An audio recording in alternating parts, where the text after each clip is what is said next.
ಬರೀ ಅರ್ಧ ಸ್ಪೂನಷ್ಟು ಈ ಮನೆಯಲ್ಲಿ ಮಾಡಿರುವಂಥ ಗರಂ ಮಸಾಲ ಪುಡಿಯನ್ನು ಯಾವುದೇ ಅಡುಗೆಗೆ ವೆಜ್ ಇರಲಿ ನಾನ್ ವೆಜ್ ಇರಲಿ ಹಾಕಿದರೆ ಅದರ ರುಚಿ ಮತ್ತು ಫ್ಲೇವರ್ ಮಾತ್ರ ಅದ್ಭುತವಾಗಿರುತ್ತೆ. ಹಲೋ ನಮಸ್ತೆ, ಹೇಗಿದ್ರೆಲ್ಲರೂ? ಒಂದು ಸೂಪರ್ ಆಗಿರುವಂತಹ ಗರಂ ಮಸಾಲ ಪುಡಿ ರೆಸಿಪಿ ನಾನು ಇವತ್ತು ಹೇಳ್ತಾ ಇದ್ದೀನಿ.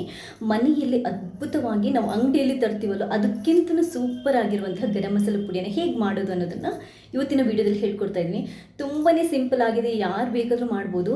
ಅಷ್ಟು ಮಾತ್ರ ಅಲ್ಲದೆ ಜಸ್ಟ್ ಒಂದೇ ಒಂದು ಚಿಟಿಕೆ ಅಥವಾ 1/4 ಸ್ಪೂನ್ ಅಷ್ಟು ಈ ಗರಂ ಮಸಾಲ ಪುಡಿಯನ್ನು ವೆಜ್ ಇರ್ಬೋದು ನಾನ್ ವೆಜ್ ಇರ್ಬೋದು ಅಡುಗೆಗೆ ಹಾಕಿದರೆ ಅದರ ಫ್ಲೇವರ್ ರುಚಿ ಎಷ್ಟು ಅದ್ಭುತವಾಗಿರುತ್ತೆ ಅಂತಂದರೆ ನೀವು ಒಂದ್ಸರಿ ಟ್ರೈ ಮಾಡಿದ್ರಷ್ಟೇ ನಿಮಗೆ ಇದು ಗೊತ್ತಾಗುತ್ತೆ. ರೆಸಿಪಿನ ನೋಡಿ ನಿಮ್ಮ ಫೀಡ್ಬ್ಯಾಕ್ನ ತಿಳಿಸಿ. ಹಾಗೆ ಇಲ್ಲಿ ತನಕ ನೀವು ಯಾರಾದರೂ ನನ್ನ ಚಾನಲ್ಗೆ ಸಬ್ಸ್ಕ್ರೈಬ್ ಆಗಿಲ್ಲದಿದ್ದರೆ ಸಬ್ಸ್ಕ್ರೈಬ್ ಆಗಿ ನನ್ನ ವೀಡಿಯೋಸ್ನ ನೋಡಿ ಲೈಕ್ ಮಾಡಿ ಶೇರ್ ಮಾಡಿ ನನ್ನ ಈ ಪ್ರಯತ್ನನ ಸಪೋರ್ಟ್ ಮಾಡಿ. ಥ್ಯಾಂಕ್ಸ್ ಎಲ್ರಿಗೂ.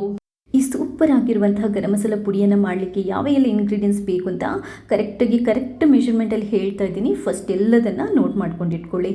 ಮೊದಲನೇದಾಗಿ 2 ಟೇಬಲ್ ಸ್ಪೂನಷ್ಟು ಕೊತ್ತಂಬರಿ ಬೀಜ ಬೇಕಾಗುತ್ತೆ, 2 ಟೇಬಲ್ ಸ್ಪೂನಷ್ಟು ಜೀರಿಗೆ, 2 ಟೇಬಲ್ ಸ್ಪೂನಷ್ಟು ಕಾಳುಮೆಣಸು, 2 ಟೇಬಲ್ ಸ್ಪೂನಷ್ಟು ಬಡೆ ಸೊಪ್ಪು. ಅದಾದ ನಂತರ 2 ಟೇಬಲ್ ಸ್ಪೂನಷ್ಟು ಏಲಕ್ಕಿ ಅಥವಾ ಒಂದು 15ರಷ್ಟು ಹಸಿರು ಏಲಕ್ಕಿ, 1 ಟೇಬಲ್ ಸ್ಪೂನಷ್ಟು ಕಪ್ಪು ಏಲಕ್ಕಿ ಅಥವಾ ಒಂದು 6ರಷ್ಟು ಕಪ್ ಏಲಕ್ಕಿ, 4 ನಮಗೆ 2 ಟೇಬಲ್ ಸ್ಪೂನ್ ಮೆಜರ್ಮೆಂಟಿಗೆ 4 ಪಲವೆಲೆ ಅಥವಾ ಬೇ ಲೀಫ್, 1 ಟೇಬಲ್ ಸ್ಪೂನಷ್ಟು ಲವಂಗ, 1 ಜಾಯಿಕಾಯಿ, 2 ಚಕ್ಕೆ, ಈ ಸೈಜ್ದು 2 ಚಕ್ಕೆ 2 ಟೇಬಲ್ ಸ್ಪೂನು ಮೆಷರ್ಮೆಂಟಿಗೆ, 2 ಜಾವಿತ್ರಿ, ಇಷ್ಟು ಬೇಕಾಗುತ್ತೆ. ಇವಾಗ ನಾವು ಎಲ್ಲ ಇಂಗ್ರೀಡಿಯೆಂಟ್ಸ್ನ ಫಸ್ಟ್ ಹುರಿದ್ಕೋಬೇಕು. ಸ್ಟವ್ ಮೇಲೆ ಪ್ಯಾನ್ ಇಟ್ಟು ಮೀಡಿಯಮ್ ಉರಿ ಇಟ್ಟು ಅಥವಾ ಲೈಟ್ ಉರಿ ಇಟ್ಟು ಕೊತ್ತಂಬರಿ ಬೀಜ, ಕಾಳುಮೆಣಸು, ಜೀರಿಗೆ, ಬಡೆಸೊಪ್ಪು ಈ 4 ಇಂಗ್ರೀಡಿಯೆಂಟ್ಸನ್ನು ಫಸ್ಟ್ ಹಾಕಿ ಹುರಿದ್ಕೊಳ್ಳೋಣ. ಯಾಕಂತಂದರೆ ಇದಕ್ಕೆಲ್ಲ ಸೇಮ್ ಫ್ಲೇಮ್ ಸಾಕಾಗುತ್ತೆ. ಮೀಡಿಯಮ್ ಫ್ಲೇಮಲ್ಲಿ ಇಟ್ಕೊಂಡು ಚೆನ್ನಾಗಿ ಹುರಿದ್ಕೊಳ್ಳಿದ್ನ ಕಲರ್ ಚೇಂಜ್ ಆದಾಗ, ಕೊತ್ತಂಬರಿ ಬೀಜದ ಕಲರ್ ಚೇಂಜ್ ಆದಾಗ ನಾವಿದನ್ನ ತೆಗೆದ್ಬಿಟ್ಟು ಒಂದು ಪಾತ್ರೆಗೆ ಹಾಕ್ಕೊಳ್ಳೋಣ. ಇದಾದ ನಂತರ ನಾವು ಗರಂ ಮಸಾಲ ಇಂಗ್ರೀಡಿಯೆಂಟ್ಸನ್ನೆಲ್ಲ ಸಪ್ರೇಟಾಗಿ ಹುರಿದ್ಕೋಬೇಕು. ಏಲಕ್ಕಿ, ಕಪ್ಪು ಏಲಕ್ಕಿ, ಜಾವಿತ್ರಿ, ಚಕ್ಕೆ, ಪಲವೆಲೆ, ಲವಂಗ ಇಷ್ಟನ್ನು ಹಾಕ್ಕೊಂಡು ಹುರ್ಕೋಬೇಕು. ನಾವು ಜಾಯಿಕಾಯಿನ ಹುರ್ಕೊಳ್ಳೋ ಅವಶ್ಯಕತೆ ಇಲ್ಲ. ಇದನ್ನು ಕೂಡ ಅಷ್ಟೇ ಲೈಟ್ ಉರಿ ಇಟ್ಕೊಂಡು ಸ್ವಲ್ಪ ಹುರಿದ್ರೆ ಸಾಕು.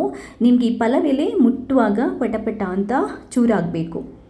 ಈ ಥರ ಆದರೆ ಪರ್ಫೆಕ್ಟಾಗಿ ಆಗಿದೆ. ಇದನ್ನ ಇವಾಗ ಅದೇ ಪಾತ್ರೆಗೆ ತೆಗೆದು ಇಟ್ಕೊಳ್ಳಿ.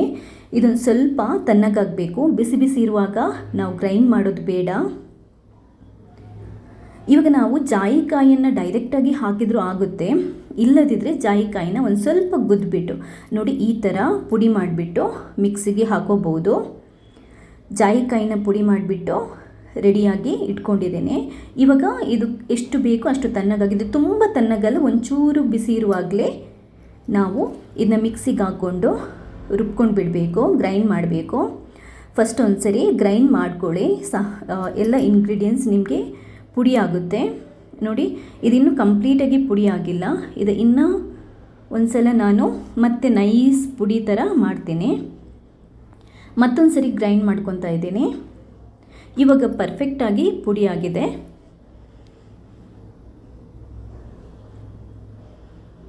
ನೋಡಿ ಎಷ್ಟು ಸೂಪರ್ವಾಗಿರುವಂತಹ ಮನೆಯಲ್ಲಿ ಮಾಡಿರುವಂತಹ ಗರಂ ಮಸಾಲ ಪುಡಿ ರೆಡಿಯಾಗಿದೆ ಅಂತ.